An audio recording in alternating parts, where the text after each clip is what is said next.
Hello friends, welcome to my channel ఇష్టమైన వంట. ఈరోజు ఇష్టమైన వంటలో మీకోసం నేను కొన్ని విషయాలు చెప్పబోతున్నానండి. అవేంటో తెలుసుకునే ముందు మీరు కనుక ఫస్ట్ టైం నా ఛానల్ని చూస్తున్నట్లయితే లైక్ చేయండి, షేర్ చేయండి, సబ్స్క్రైబ్ చేయండి. ఫర్దర్ అప్డేట్ కోసం బెల్ ఐకాన్ని ప్రెస్ చేయండి. ఇప్పుడు మనం విషయంలోకి వచ్చేద్దాం. ఏంటంటే జూన్ 21వ తేదీ ఇప్పుడు వచ్చే ఆదివారం అమావాస్య గ్రహణము అన్నీ వస్తున్నాయండి. సో మనము ఈ గ్రహణంలో తీసుకోవాల్సిన జాగ్రత్తలు ఏమిటి, దానికి మనం ఏం చేయాలనే విషయాలు తెలుసుకుందాం. అంతేకాకుండా ఈ జూన్ 21 ఇంటర్నేషనల్ యోగా డే, అంటే అంతర్జాతీయ యోగా దినోత్సవం అండి. చక్కగా ఈ గ్రహణం టైంలో మనం ధ్యానంలో కూర్చొని యోగా కూడా చేసుకోవచ్చు. ఈ వీడియోలో మీకు గ్రహణ కాలంలో ఏమేమి చేయాలో పూర్తిగా చెప్తానండి. వీడియో మొత్తం తప్పకుండా చూడండి. ఇప్పుడు వచ్చేది సంపూర్ణ సూర్యగ్రహణం అండి. మీ పిల్లలు కనుక మిమ్మల్ని గ్రహణం అంటే ఏంటి అని అడిగినప్పుడు మీరు చక్కగా ఈ వీడియో చూసి మొత్తం చెప్పచ్చండి. సైంటిఫిక్గా గ్రహణాలు 2 రకాలు. ఒకటి సూర్యగ్రహణం, 2 చంద్రగ్రహణం. ఇప్పుడు మనం సూర్యగ్రహణం గురించి తెలుసుకుందాం. సూర్యగ్రహణం అంటే సూర్యుడికి భూమికి మధ్యలో చంద్రుడు అడ్డం వస్తాడండి. అంటే సూర్యుడు భూమి మీద ఉండే ప్రజలకు కనపడ్డు. దీన్ని సూర్యగ్రహణం అంటాము. అదేవిధంగా చంద్రగ్రహణం, సూర్యుడికి చంద్రుడికి మధ్యలో భూమి వచ్చినప్పుడు చంద్రగ్రహణం ఏర్పడుతుంది. సో ఇప్పుడు మనకు ఆదివారం 21వ తేదీ ఏర్పడే గ్రహణం సూర్యగ్రహణం. అంటే భూమికి సూర్యుడికి మధ్యలో చంద్రుడు అడ్డం వస్తున్నాడనమాట. సైంటిఫిక్గా గ్రహణాలు ఈ రకంగా ఏర్పడతాయని మనం చదువుకున్నాం, చెప్పుకున్నాం. ఇది నిజం. సూర్యశక్తి వల్లనే మనమంతా జీవిస్తాం కదా. సూర్యుని ప్రభావం ఆ సూర్యగ్రహణం టైంలో లేకపోవడం వల్ల కొన్ని రకాలైన వ్యాధులు వ్యాపిస్తాయని పెద్దలు అంటుంటారండి. అందువల్ల సూర్యగ్రహణం టైంలో కొన్ని నియమాలు పాటిస్తూ జాగ్రత్తగా ఉండమని సూచిస్తారు. కానీ పురాణాల ప్రకారం రాహువు కేతు అనే రాక్షసులు ఇద్దరు సూర్యుడిని మింగడం వల్ల సూర్యగ్రహణం ఏర్పడుతుంది. అదేవిధంగా చంద్రుడిని మింగడం వల్ల చంద్రగ్రహణం ఏర్పడుతుందని అనుకుంటారు. గ్రహణాలు ఎలా ఏర్పడతాయో నేను సైంటిఫిక్గా చెప్పాను, అదేవిధంగా పురాణాల ప్రకారం కూడా చెప్పానండి. మీ నమ్మకాన్ని బట్టి గ్రహణము, దానివల్ల ఏర్పడే ఫలితాలను మీ ఇష్టం అండి, మీరు అంచనా వేసుకోండి. ఈ నెల జూన్ 21న వచ్చే సూర్యగ్రహణం కంకణాకారంలో ఉంటుంది. అందుకని ఈ సూర్యగ్రహణాన్ని కంకణాకార సూర్యగ్రహణం అంటారు. ఇది మనకు కొన్ని ప్రదేశాలని బట్టి 10 గంటల నుండి 1:30, 2 వరకు ఉంటుందని అంచనా.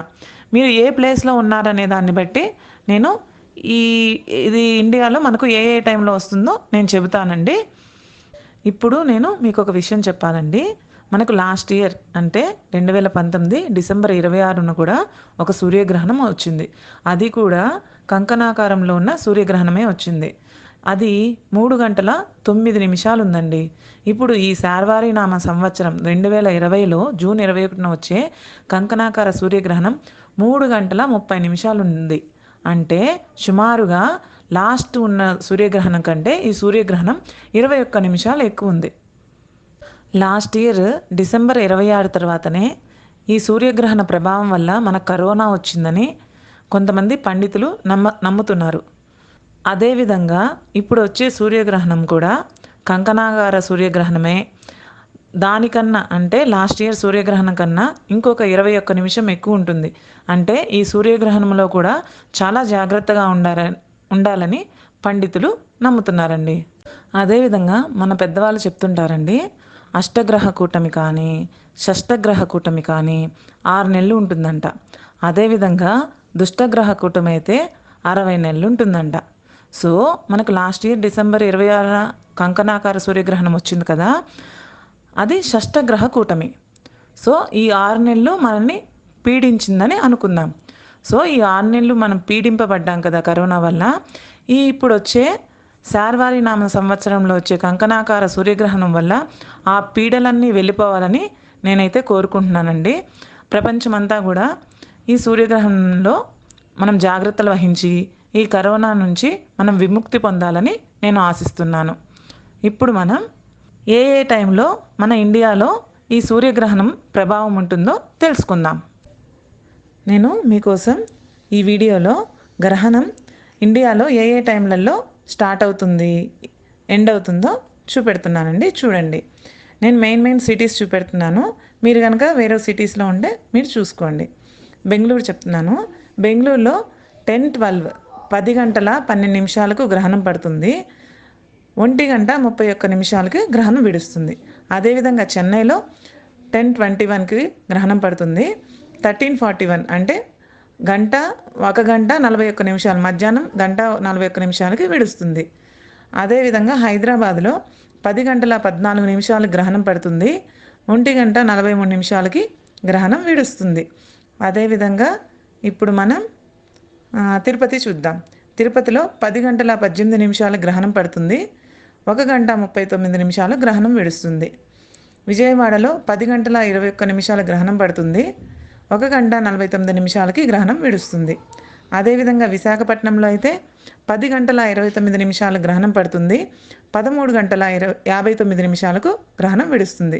అరౌండ్గా ఇండియా మొత్తంలో గ్రహణం వదిలి వెళ్ళడానికి 2:23 లాస్ట్ గ్రహణం విడుస్తుంది. మన ఇండియాలో లాస్ట్ 2:30కి గ్రహణం వెళ్ళిపోతుంది అన్నమాట. మీరు ఈ సూర్యగ్రహణంలో ఏమేమి జాగ్రత్తలు వహించాలి, ముందు ఏం చేయాలి, తర్వాత ఏం చేయాలనే విషయాలు మనం ఇప్పుడు తెలుసుకుందాం.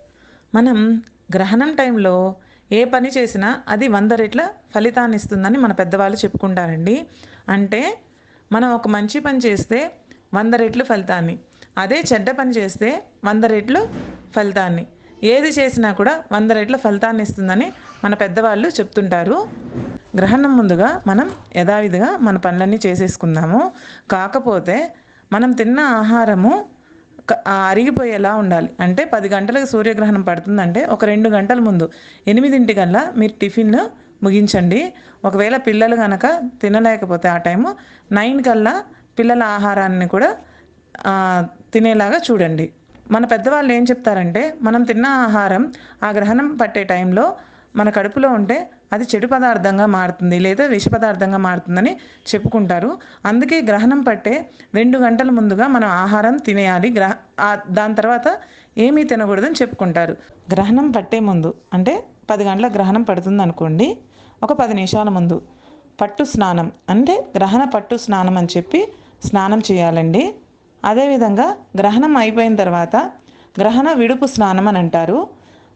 అంటే దాదాపు 2:30కి అయిపోతుంది అనుకోండి, 2:30 తర్వాత గ్రహణ విడుపు స్నానం అని చేయాలి. కొంతమంది అంటే పాతకాలంలో వాళ్ళు గ్రహణ మధ్య స్నానం అని కూడా చేస్తారు. అన్ని స్నానాలు చేయాల్సిన అవసరం లేదు. మీకు గనక ఓపిక ఉంటే పట్టు స్నానం, విడుపు స్నానం చేయండి. అది కూడా ఓపిక లేదంటే విడుపు స్నానం మాత్రం ఖచ్చితంగా చేయండి.